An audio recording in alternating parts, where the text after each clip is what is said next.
Bonjour, aujourd'hui nous allons parler de cloches.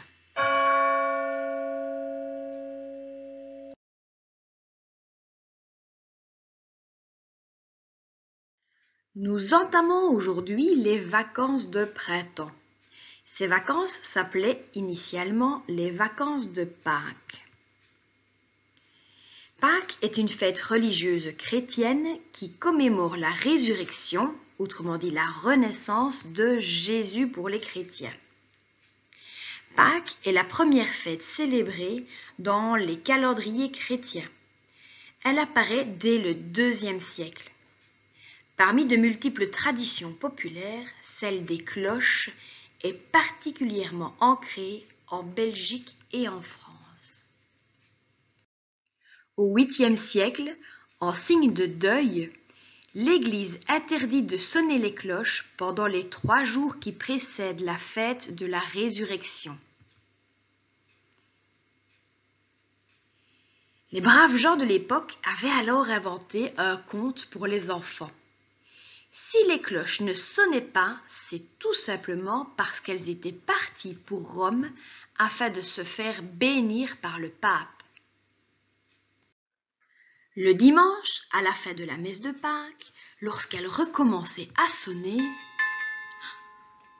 cela indiquait aux enfants que les cloches, de retour dans les églises, avaient survolé les jardins, les champs, les parcs, en laissant tomber des friandises.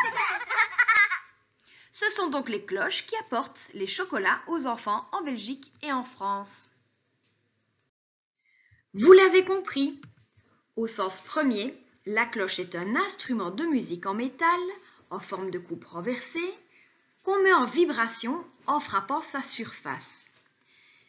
Cet instrument est utilisé comme signal sonore.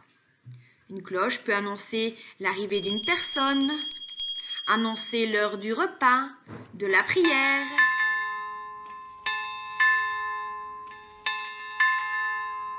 Elle peut aussi annoncer le moment de la pause. La cloche est parfois en verre et sert à conserver les aliments. Mais le mot cloche est aussi utilisé dans des expressions francophones pour exprimer d'autres choses. Nous allons aborder ici quelques expressions courantes avec le mot cloche.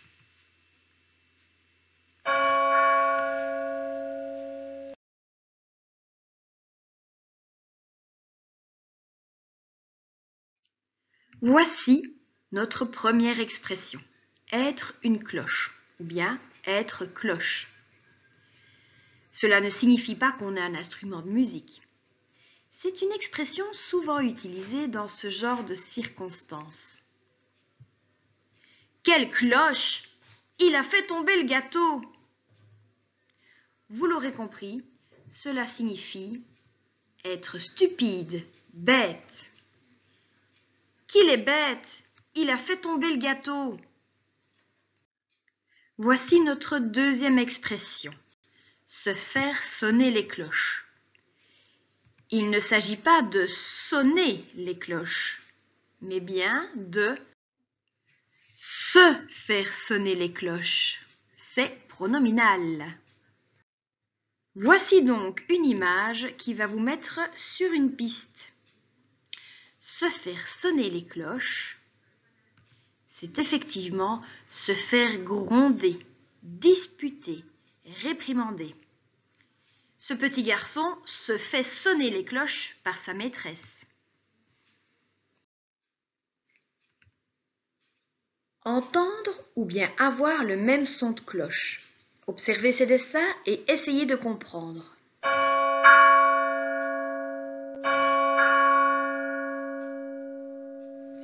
Entendre 2 fois le même son.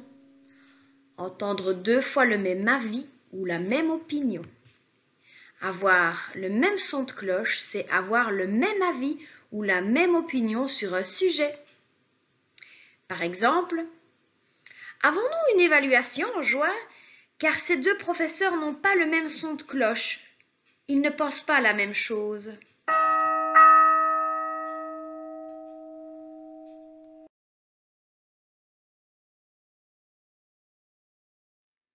De toutes les expressions, celle-ci est la plus utilisée par les enfants. Sauter à cloche-pied. Il s'agit de sauter sur un seul pied. Expression suivante. Il y a quelque chose qui cloche. Quelque chose ne va pas. Quelque chose n'est pas normal. Les Anglais diraient « something is wrong ».